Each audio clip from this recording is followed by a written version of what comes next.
Namaskar and welcome. You're watching Mirror Now with me, Grihatul Siddiqui. Straight on to the top story that we are tracking at this hour, and the chairman of the Pakistan Cricket Board, Ramiz Raja, has said that he wants to propose a quadrangular series on an annual basis that would in fact involve India, Pakistan, Australia and England. Raja wants the tournament to be played in the T20 international format of the game. Ramiz Raja tweeted that if the series indeed goes ahead, then the profits would be shared on a percentage basis with all the ICC members. In fact, I am now joined on the broadcast by Charu Sharma. Ms. Sharma, thank you so much for joining me on Mirror Now. Interesting proposition that Ramiz Raja has made. So he wants to ensure that the I beg your pardon there, the cricketing ties between India and Pakistan continue. Well, not just that. It's obviously a question that the Pakistan Cricket Board is a little beleaguered. They've been unable to play most of the nations, at least in their own home, for a very long time. And I can't blame him for suggesting a top-of-the-line tournament. It's a little easier to propose than to actually make happen. Who would not want to watch India, Pakistan, Australia, England, as he suggested, play together in a T20 series every year? It's like an apex tournament, sort of almost like a mini World Cup. But does the ICC have the space for such a tournament? Probably not. One. Two, will it benefit the Pakistan Cricket Board? Of course it will. So you can't blame him for suggesting this. He might have suggested anything else that might support the Pakistan Cricket Board. But the international cricket calendar is very crowded, one. And two, if the game is to grow, then already there's a big lag between, or a problem between, the best nations not being able to have the time to play the lesser nations. How does the game grow? Afghanistan are dying for more cricket. You know, so many other nations are not getting, Bangladesh is not getting enough test match cricket, or neither, of course, is Sri Lanka. So there are many other big-time cricketing nations which are not getting enough to play with the others. And of course, the second-rung nations from, say, numbers 11 to 20 are getting very little in terms of playing with the bigger boys. How do they improve? So suggesting an apex tournament is all fine. I really think that the ICC is going to find it very difficult to find the time, not to accept a suggestion, which is a regular suggestion. I mean, there can be many other such tournaments, but just the lack of time. But Mr. Sharma, I just want to understand there, Mr. Raja is the newly appointed PCB chief, and he's, putting in ample efforts to go ahead and change the entire face of Pakistan cricket, so to speak. So this is absolutely in line with, the suggestion is absolutely in line. The fact that we're talking about it, that makes it even more interesting. And he's also gone ahead to talk about the profit sharing basis that the ICC nations would go ahead and share the profit if such a tournament is actually done on an annual basis. Well, let's just say that the ICC is not lacking funds. Would they want to make more money? Absolutely. All of these four boards that he's suggesting, the Indian board is not lacking funds, Australia, England, none of them are lacking. Well, I mean, they can all make a little more money, but they're not poor boards. If such a tournament was to be suggested for the lesser nations every year, then that is the true worth of taking cricket forward. But yes, Ramiz, who's a very, very close friend, by the way, is doing the best he can to use his own image as a very, a statesman and of course, former captain of Pakistan, to try and do something to take or bring more attention to Pakistan cricket, because he obviously feels they need it, they deserve it. And one does, of course, feel somewhat for the fact that cricket in Pakistan has not been able to happen for a very long time because of their own internal problems. Of course, as you know, Pakistan play most of the cricket either away or in the Gulf. So his effort is to be applauded. I say once again that it's easy to suggest, but very difficult to fit into this very tight international future tours program of the ICC, which, of course, as you may also know, there's so much concern for the leading nation cricketers that they're playing too much cricket. I don't think they are personally. That's my personal call, because as a professional, you want to play as much as you possibly can in the limited time that you have to play your international cricket. But I really think that however short the series may be, say maybe 2 weeks, that kind of time to find for these leading nations in an international calendar every year is going to be just very difficult.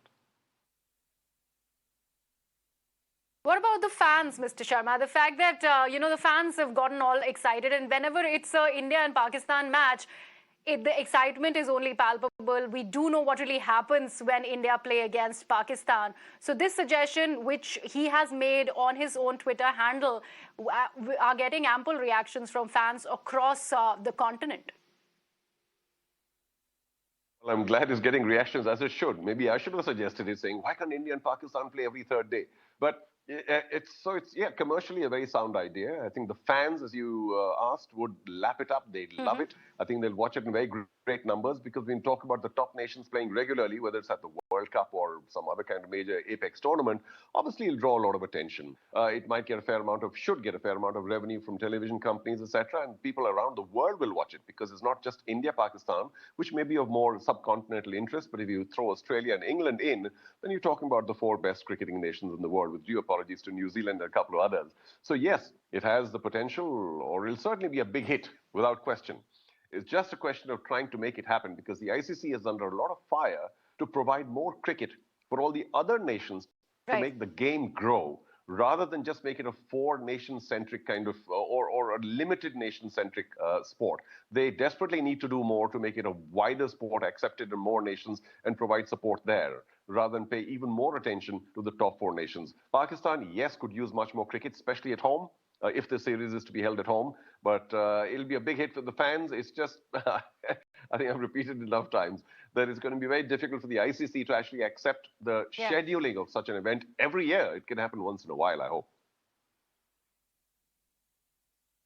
And Mr. Sharma, before I let you go, the pandemic is upon us. In fact, we are already in the third wave. How much is it affecting the game? What are we going to do about it if at all the numbers do continue to recede? Because thankfully they are in the last 4 days.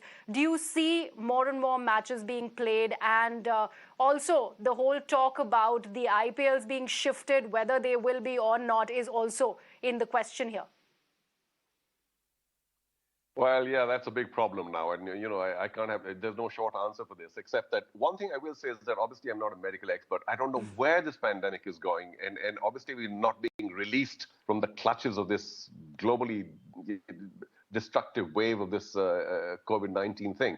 But the world of sport is still suffering, let me assure you, because there's so much indecision. Should we do the event? Should we not? What kind of protocol should we follow? Should there be quarantining? Should there be a bubble? It's all very expensive as well. A lot of the smaller events are falling by the wayside because they can't afford that level of quarantining and bubbling and what have you. For instance, the Pro Kabaddi League is happening in Bangalore, but a heavy quarantine, heavy bubble, no spectators.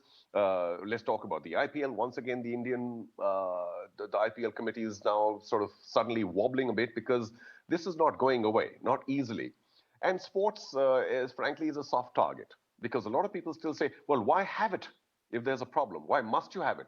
Well, because it does provide a massive employment to a lot of people and, causes a lot of sufferance to those who may lose their jobs or their assignments during all these things. So in the world of sport is struggling very hard to keep it going in as tightly quarantined and bubbled a manner as possible.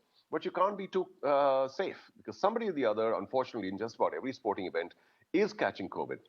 And I think the public is therefore still wondering whether these events should happen. The organizers would love to make them happen. You don't want it happening in some other nation, in some other, sanitized environment. You want the fans to be there. You want the full magic of sports entertainment to happen. But I think there's also a lot of apprehension about how the authorities and the public may take it in case, God forbid, there are some incidents, because people will be very quick to judge and say, why did you have it in the first place? And of Right. course, all sorts of international travel restrictions. So it's a very complicated scenario. And I can only applaud those organizers who still continue to plan and to execute events because it's a very, very tough scenario right now. Absolutely. And Mr. Sharma, one last question. I'd just take the liberty to ask you, since we are also talking about the series decider between India and South Africa, and Virat Kohli turning Oh, out to be boy. the lone fighter as far as this particular match is concerned. Well, yeah, I'm so glad for him that he's finally got some runs. And he would be so gutted that he didn't get 100 because, the statistics are very important in the world of cricket. Nobody's going to say, what a fine 79. They're going to say, well, he fell short of a century. So it's just a brutal way of putting it. But I think India are at least 50, 75 runs short. So it's still a very, very interesting test match. I thought if they could have gotten to 300, they might even have had a superior position. Remember, this is a bowler's match. It's going to continue to be a bowler's match. So it's all up to the Indian bowlers now to get us this final win, get past the final frontier. But yes, we are about 50, 70 runs short in the first innings. Luckily, we've gotten hold of Dean Elgar. There are 2 or 3 very good batsmen in the South African ranks, but they're not as strong a team. So who has more hunger, more will? And the Indian bowlers, do they have the skill? Absolutely. They're one bowler short. I think Siraj would have been very useful here because of his spirit. Now, we've got Yadav, and he started reasonably well, but he just gives too many boundary balls. We can't afford to give runs away because we don't have much to protect. Of course, it's a 5-day test match, so there's so much more drama to unfold. I would still like to suggest that if the Indian bowlers don't over-try like they did in the second test match, just got a little desperate. Just keep in the right places, you will get the reward. India, to my mind, having runs on the board already, could be just marginal favorites, maybe a 55-45 in favor of India at this point of time.